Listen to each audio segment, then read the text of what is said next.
Hello students. आज हम करने वाले हैं 8.1 का क्लास 9th का जो है क्वेश्चन नंबर 3। तो इस क्वेश्चन में क्या दे रखा है, diagonal AC of a parallelogram ABCD bisects angle A so that it bisects angle C also. And second हमें प्रूव करना है कि ABCD रोम्बस भी है। तो सबसे पहला क्वेश्चन का मतलब ये है कि ये जो पैरेललोग्राम दे रखा है अपन को, उसमें जो ये AC है, ये जो डायगोनल है, वो एंगल A को दो बराबर हिस्सों में बांटता है। ऐसा हमको क्या है, दे रखा है। तो हमें बताना ये है कि एंगल सी को भी ये दो हिस्सों में बांटेगा, यानी एंगल सी होगा उसको भी दो हिस्सों में बांटेगा। तो इसको सॉल्व करेंगे अपन। फर्स्ट वाला पॉइंट, तो हमें दे के रखा है, दे ये रखा है कि ये जो एंगल है ये दोनों बराबर है। ये दोनों बराबर है, यानी कि अगर मैं यहाँ पे एंगल इसका नाम दे दूँ, अगर ये एंगल एक्स है, ये एंगल वाई है। ठीक इसी तरीके से जो एंगल हमारा पी है और एंगल हमारा क्यू है, क्यू, ठीक है, हमारा एंगल जो क्यू है वो दोनों भी आपस में बराबर होंगे, ऐसा हमें बताना है। तो हमें जो दे रखा है उसको लिख लेते हैं कि एंगल एक्स है वो एंगल वाई के बराबर है। पता क्या चला, क्योंकि ये दे रखा है। तो हम लिख देंगे इसको, इसका रीज़न है ए सी बाइसेक्ट्स एंगल ए, क्योंकि ए सी जो है वो एंगल ए को बाइसेक्ट करता है, इसलिए इसलिए क्या है, ये दोनों एंगल बराबर होंगे। नेक्स्ट, इसमें और आगे क्या है, आगे इसमें दे रखा है कि एंगल हमारा, अब देखिए सी डी है और जी ए बी है, ये दोनों लाइन पैरेलल्स हैं, इसमें एक लाइन ट्रांसवर्सल है। तो जब भी कोई लाइन, दो लाइन पैरेलल कोई लाइन आके काटती है, तब भी जेड बनता है। ये जेड बन रहा है हमारा, तो हमारा पी और एंगल वाई होगा वो बराबर होगा, पी और एंगल वाई बराबर होगा। दूसरी बात, एंगल क्यू एक्स के बराबर होगा। इसका रीज़न लिख लेंगे यहाँ पे हम, alternate interior angles, alternate interior angles. अब हम कंक्लूजन क्या निकालना है कि हमें जो पी की वैल्यू है वो क्या दे रखी है, वाई। पी की वैल्यू क्या दे रखी है, वाई, और एंगल पी हमारा है और वाई, और वाई की वैल्यू क्या होती है, एक्स है। तो पी और एक्स बराबर हो गए। जब पी और एक्स बराबर हो गए और क्यू भी एक्स के बराबर है, तो यानी पी और वाई, पी और क्यू तो बराबर हो गए दूसरे, क्योंकि दोनों की वैल्यू सेम हो गई अब। तो हम यहाँ पे बोल सकते हैं 10 AC bisects angle C also. ये इसका रीज़न हो जाएगा। चलिए अब सेकंड वाला करते हैं। सेकंड वाले में हमें ये बताना है कि ABCD एक रोम्बस हुआ। ABCD रोम्बस कब होता है, जब चारों साइड बराबर हो। और तो यहाँ पे ABCD चारों साइड्स की बराबर करनी है हमें। तो यहाँ पे अपन इस ट्रायंगल में दे सकते हैं, ABC ट्रायंगल में, ABC ट्रायंगल में क्या हो रहा है कि हमारा जो Q और Y बराबर है, कैसे पता चलेगा, Q और Y बराबर है। Q और Y किस तरीके से बराबर है, क्योंकि एंगल Q की वैल्यू क्या है, एंगल Q की वैल्यू x है, और Y की वैल्यू क्या है, Y की वैल्यू भी x है। देखो, x की वैल्यू y है, x और y बराबर है, और Q की वैल्यू भी बराबर है, Q की वैल्यू भी x है। देखो, तो हम यहाँ पे Q की जगह Q लिख रहने देंगे, और x की जगह मैं y ले सकता हूँ, तो ये लिख दिया मैंने। तो Q और y बराबर हो गए। जब भी दो एंगल्स आपस में बराबर होते हैं, जब भी दो एंगल्स बराबर होंगे तो उनकी अपोजिट साइड्स क्या होती हैं, इक्वल होती हैं। तो इस एंगल y की अपोजिट साइड कौन सी है, BC। तो एंगल Q की जगह, और एंगल Q की अपोजिट कौन है, AB। तो Q की जगह मैं AB लिख सकता हूँ, और y की अपोजिट साइड कौन सी है हमारी, BC। तो मैं यहाँ लिख सकता हूँ BC। तो AB और BC इक्वल लेकर आ गए हम। और जब भी किसी भी शेप में अगर दो एडजेंट साइड बराबर होती हैं, तो बच्ची जितनी भी साइड वही बराबर होंगी। तो जब AB बराबर BC है, तो CD बराबर भी DA होगा।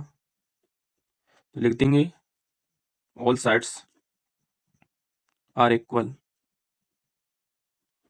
ABCD is a rhombus.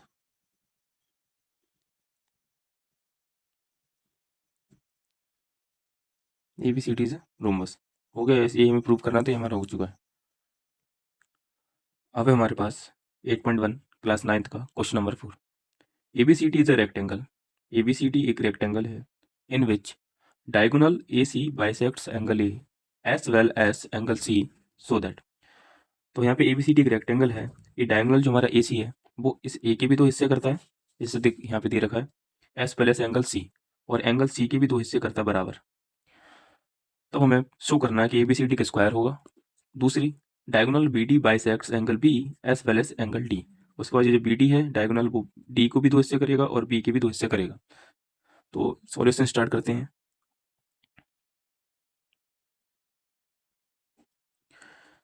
तो पहला वाला अगर पॉइंट देखें, सबसे पहले हमें देख लें कि दे के रखा है क्वेश्चन में। तो क्वेश्चन में दे रखा है कि AC जो एंगल A के 2 हिस्से करता है और एंगल C के भी 2 हिस्से करता है। तो अगर हमारा एंगल X है और ये एंगल Y है और एंगल P है और एंगल Q है, तो angle X equal to angle Y होगा और angle P equal to angle Q होगा, क्योंकि ये तो ऑलरेडी गिवन है अपन को। ठीक है, इसका रीजन लिख देंगे AC bisects angle A as well as angle C, क्योंकि AC जो हमारा A को भी और एंगल C के भी 2 बराबर हिस्से करता है।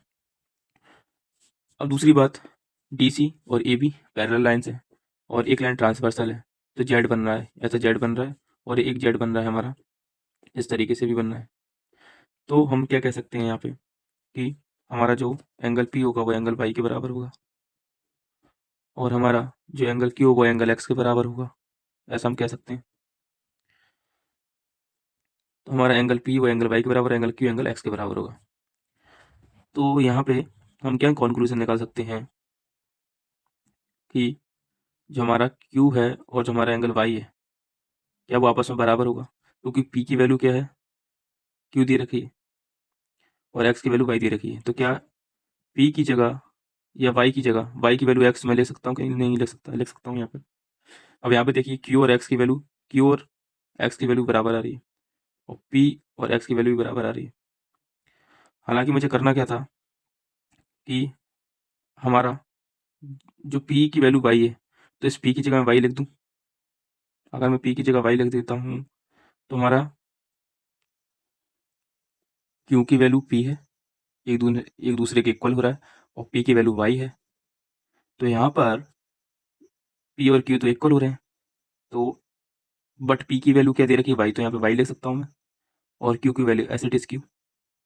तो Y बराबर Q हमने शो कर दिया, तो Y और Q तो बराबर है आपस में। अच्छा, जब ये दोनों दो एंगल्स, इस ट्रायंगल में दो एंगल्स आपस में इक्वल जब भी हो जाते हैं, तभी उनकी अपोजिट साइड्स होती हैं इक्वल।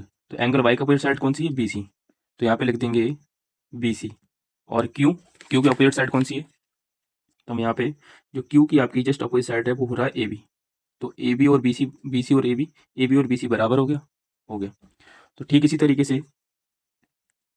से हम इस वाले ट्रायंगल में भी ये चीज़ बता सकते हैं। तो अगर किसी भी ट्रायंगल में, अगर किसी भी शेप में अगर दो साइड आपस में इक्वल हो जाए, तो बची दो साइड से वो भी इक्वल होती हैं। तो हम लिख देंगे 10 CD बराबर DA। ठीक है, अब देखो BC बराबर AB हो गया, CD बराबर DA, तो लिख देंगे ABCD इज अ स्क्वायर। और हमें क्या करना था, प्रूव ये करना था कि ABCD का स्क्वायर होगा, चारों साइड से इक्वल बतानी थी। और हमने वहाँ पर यहाँ पर बता चुका है, BC बराबर AB, CD बराबर D, यानी ABCD का स्क्वायर हो गया। अब रह गया diagonal BD bisect angle B as well as angle D, यानी अब जो BD है वो इसके भी 2 हिस्से काटता है और इसके भी 2 हिस्से काटता है। तो मान लीजिए ये हमारा एंगल A है, ये हमारा एंगल B है, ये हमारा इसको कुछ भी मान लीजिए एंगल L है और हमारा एंगल M है। तो इसको कैसे करना है, तो यहाँ पे इसको हम कर लेते हैं।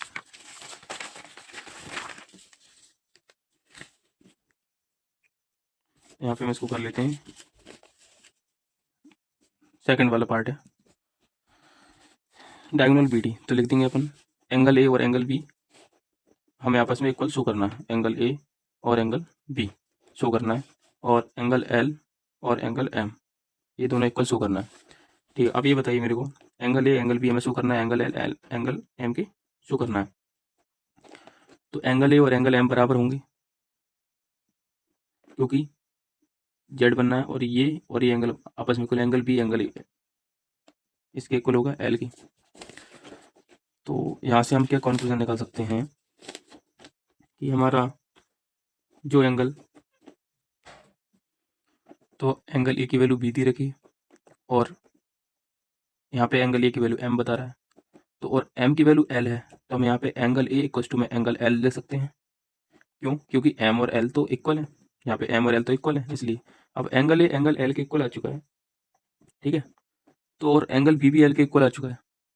तो हम ये बोल सकते हैं कि चलिए इसको अगर हम पहली इक्वेशन मान लें, इसको सेकंड इक्वेशन मान लें, तो हम पहली और दूसरी इक्वेशन से क्या बोल सकते हैं, from equation first and second कि एंगल ए और एंगल बी इक्वल हो रहा है आपस में।